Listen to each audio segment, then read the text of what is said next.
Assalamualaikum warahmatullahi wabarakatuh. Halo Bapak Ibu guru hebat, saya Mawadah. Di sini saya akan membahas tentang konteks sosiokultural yang sejalan dengan pemikiran KHD yang merupakan tugas ruang kolaborasi modul 1.1. Tugas ini merupakan tugas yang dikerjakan di anggota kelompok dan saya Mawadah termasuk anggota kelompok di kelompok 128 CGP Angkatan 10 Kabupaten Malang. Sebelum itu, akan saya bahas terkait tentang pengertian konteks sosiokultural. Konteks sosiokultural merupakan konteks yang menekankan adanya interaksi antara manusia di dalam suatu budaya, dan kali ini konteks sosiokultural yaitu di daerah Lawang.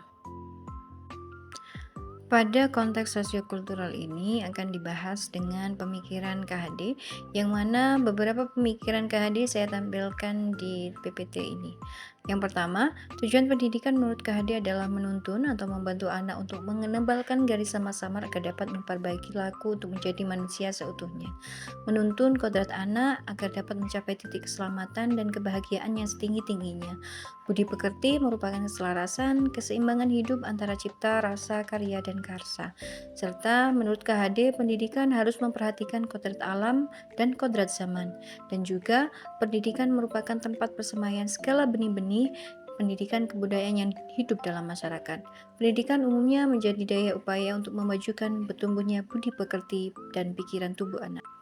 Terkait dengan materi diskusi, ada 3 materi diskusi yang akan dibahas, yang mana konteks sosiokultural yang akan dibahas adalah di daerah Lawang. Materi yang pertama yaitu apa kekuatan konteks sosiokultural di daerah Anda yang sejalan dengan pemikiran KHD.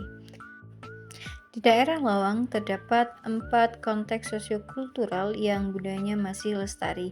Yang pertama yaitu budaya Barian yang merupakan tradisi makan bersama di daerah Pelaman Lawang. Yang kedua, bersih desa. Bersih desa merupakan tradisi di daerah Srigading dan desa Sidodadi yang masih lestari. Dan ketiga, Kesayan merupakan tradisi gotong royong memperbaiki atau membangun rumah di daerah Srigading. Yang keempat, tari bantengan yang mana masih kental dilakukan di daerah Sidodadi. Materi diskusi yang kedua yaitu terkait bagaimana pemikiran KHD dapat dikontekstualkan sesuai dengan nilai-nilai luhur kearifan budaya daerah asal yang relevan menjadi penguatan karakter murid sebagai individu sekaligus sebagai anggota masyarakat pada konteks sosial budaya di daerah. Di sini daerah yang diambil adalah daerah Lawang. Nilai-nilai leluhur yang terdapat pada 4 budaya yang masih lestari di daerah Lawang, Barian, Kesayan, bersih desa maupun tari bantengan yaitu kebersamaan sosial, gotong royong, menghormati leluhur, religius, dan juga toleransi. Contoh konkret pemikiran KHD yang akan dijelaskan dalam 4 nilai. Yang pertama nilai menghormati leluhur, nilai religius, nilai sosial, dan nilai gotong royong akan dicontohkan dalam versi di masyarakat dan juga di sekolah. Yang pertama, nilai menghormati leluhur. Di masyarakat masih terdapat acara tradisi bersih desa yang mana tradisi ini mengungkapkan rasa syukur kepada Tuhan atas hasil panen dan juga menghormati leluhur. Sedangkan nilai menghormati leluhur di sekolah yaitu dicontohkan pada lingkup upacara bendera yang mana para siswa diajarkan menghormati jasa para pahlawan yang sudah mendahului kita. Nilai religius pada masyarakat yang masih dilakukan sampai saat ini adalah tradisi tari bandengan yang mana pada salah satu prosesinya ada konteks hubungan manusia dengan Tuhan. Nilai religius di sekolah ditanamkan pada siswa terkait hubungan manusia dengan Tuhan. Salah satu contohnya adalah pembiasaan diri, sholat sunnah berjamaah, pembacaan yasin, tahlil, dan juga istighosah. Selanjutnya, nilai sosial. Nilai sosial di masyarakat yang masih dilakukan sampai saat ini adalah tradisi Barian yang merupakan aksi makan bersama para warga setempat yang biasanya dilakukan di tempat terbuka pada malam hari sebagai wujud rasa syukur kepada Tuhan. Nilai sosial pada peserta didik di sekolah diterapkan dengan adanya kegiatan santunan anak yatim, pembagian takjil dan zakat yang didistribusikan langsung oleh siswa.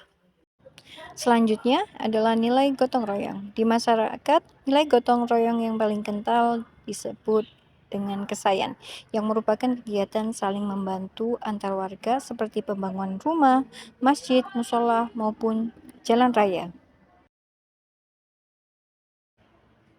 Sedangkan nilai gotong royong yang ada di sekolah yaitu diterapkan dengan adanya kegiatan bersih-bersih sekolah, piket kelas, maupun kerja kelompok dalam pembelajaran. Materi diskusi yang ketiga yaitu terkait pemilihan satu kekuatan pemikiran KHD yang menebalkan laku murid di kelas ataupun di sekolah yang sesuai dengan konteks sosial budaya yang telah dibahas.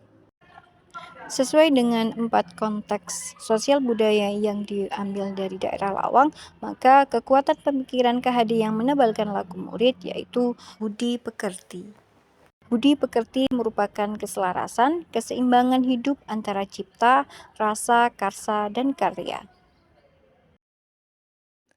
Pemikiran KHD yang menurut kami dapat menebalkan laku murid adalah budi pekerti, yang mana budi pekerti ini akan menjadi tonggak utama untuk peserta didik menjalani kehidupan sosialnya. Terima kasih, itu saja yang dapat saya sampaikan. Semoga bermanfaat. Salam Guru Penggerak.